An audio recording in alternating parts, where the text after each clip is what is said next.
Hello SPS Astrology lovers, this is Shankar Pratap Singh and you are watching SPS Astrology।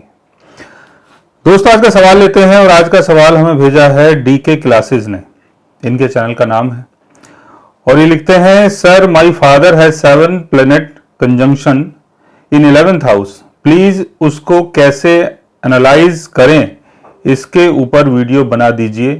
धीर कपूर, मुरादाबाद, उत्तर प्रदेश। तो जो mister Kapoor हैं इन्होंने पूछा है कि इनके जो फादर हैं उनके 11th हाउस में 7 प्लैनेट एक साथ बैठे हुए हैं, तो उसका क्या इंपैक्ट इनकी लाइफ में पड़ेगा। देखिए, प्लैनेटरी पोजीशन के बारे में हम जानते हैं कि प्लैनेट जो हैं वो आपस में मित्र भी होते हैं और आपस में शत्रु भी होते हैं। तो 11th हाउस को अगर हम देखें, 11th हाउस गेन का घर है। 11th हाउस में जितने भी प्लैनेट्स बैठते हैं वो गेन ही करवाते हैं, लेकिन इसके लिए 11th हाउस के लॉर्ड की प्लेसमेंट का अच्छा होना बहुत जरूरी है। और 11th हाउस का लॉर्ड अगर वीक हो जाता है तो चाहे जितने भी प्लैनेट्स आपके 11th हाउस में बैठे हों तो ज्यादा गेन नहीं हो पाता है। तो 11th हाउस का लॉर्ड या तो अपने ऑन साइन में हो, केंद्र भाव में हो, फ्रेंडली राशि में हो यानी मित्र राशि में हो, या अपने एक्सल्टेशन में हो, मतलब किसी भी तरीके से 11th हाउस के लॉर्ड की प्लेसमेंट का अच्छा होना बहुत जरूरी है, तब आपको गेन होगा। अब बात करते हैं कि जैसा आपने बताया कि 7 प्लैनेट्स एक साथ बैठे हुए हैं, तो इसको हम थोड़ा सा डिटेल में समझने की कोशिश करते हैं। फर्स्ट हाउस का लॉर्ड अगर 11th हाउस में हो और 11th हाउस के लॉर्ड की पोजीशन अच्छी हो तो जो भी आप एफर्ट्स लगाएंगे उसके थ्रू गेन होगा।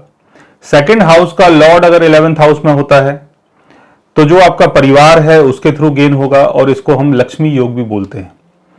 थर्ड हाउस का लॉर्ड अगर 11th हाउस में होता है तो थर्ड हाउस का लॉर्ड अगर 11th हाउस में होगा तो जो भी आप एफर्ट्स लगा रहे हैं या जो लोग आपके साथ काम करते हैं या जो आपके सिबलिंग्स हैं उनके थ्रू आपको गेन होगा।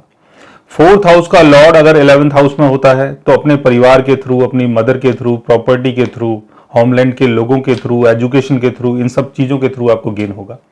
फिफ्थ हाउस का लॉर्ड अगर 11th हाउस में होता है तो लव एंड रोमांस और क्रिएटिविटी के थ्रू गेन होगा।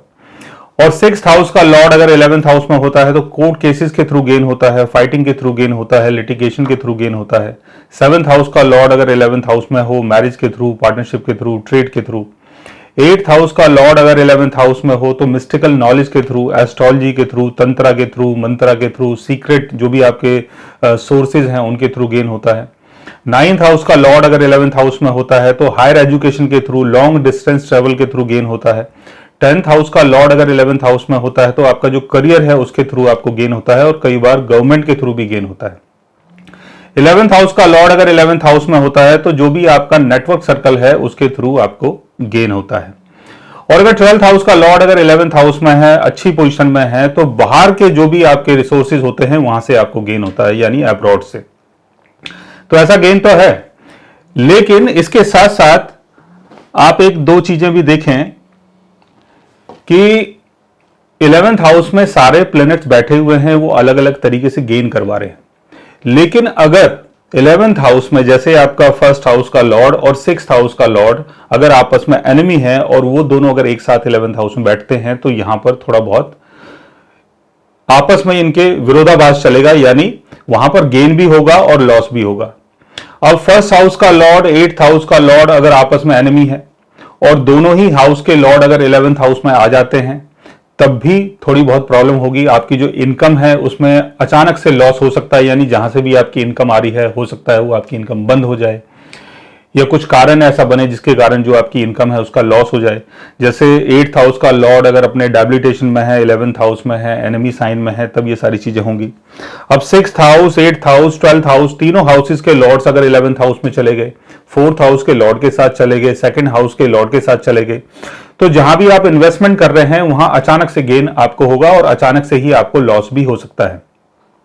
तो अगर हम इसको एक एक करके समझें तो आपको गेन दिखाई देगा, लेकिन ज्यादा से ज्यादा प्लैनेट्स अगर एक साथ बैठते हैं तो वहां गेन भी होता है और लॉस भी होता है, क्योंकि 2 से ज्यादा जो प्लैनेट्स होते हैं वो आपस में जो भी उनका रिएक्शन होता है उसके थ्रू कई बार गेन होता है, कई बार लॉस होता है। तो इसको समझना बहुत जरूरी है कि जो भी प्लैनेट्स 11th हाउस में हो वो आपके लगन के फ्रेंड हो। लगन के फ्रेंड हैं तो आपको गेन होगा, लगन के एनिमी है तो कई बार आपको लॉस भी होगा। और दूसरा आपको ये भी देखना है कि 6th हाउस का लॉर्ड जैसे 11th हाउस में है तो फ्रेंडली साइन में है, एनिमी साइन में है, किस साइन में है।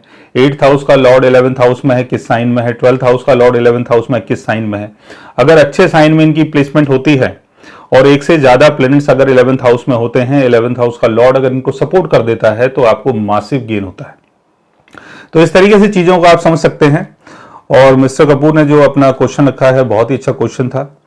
तो हम उम्मीद करते हैं कि आगे भी आप अपने ऐसे क्वेश्चंस रखते रहेंगे ताकि हम उसके ऊपर अच्छी अच्छी वीडियोस बनाते रहें।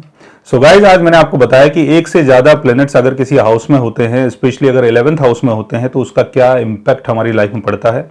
अगर आप भी जानना चाहते हैं अपनी प्लैनेटरी पोजीशन के बारे में तो उसके लिए आप हमारे चैनल को सब्सक्राइब कर सकते हैं। और अगर आप हमसे बात करना चाहें, कंसल्ट करना चाहें, पर्सनली हमसे मिलना चाहें तो आप हमारी वेबसाइट के थ्रू, हमारे ऐप के थ्रू हमसे मिल भी सकते हैं, बात भी कर सकते हैं और गाइस आप हमसे कंसल्ट भी कर सकते हैं। और इस वीडियो के नीचे आपको ईमेल आईडी दिखाई दे रहा होगा। अगर आपको कंसल्टेशन बुक करना है तो डायरेक्ट आप इस ईमेल आईडी पर भी अपनी जो भी मेल है आप उसको पोस्ट कर सकते हैं और उसके थ्रू भी आप कंसल्टेशन बुक कर सकते हैं। So guys, take care, love you all and good bye.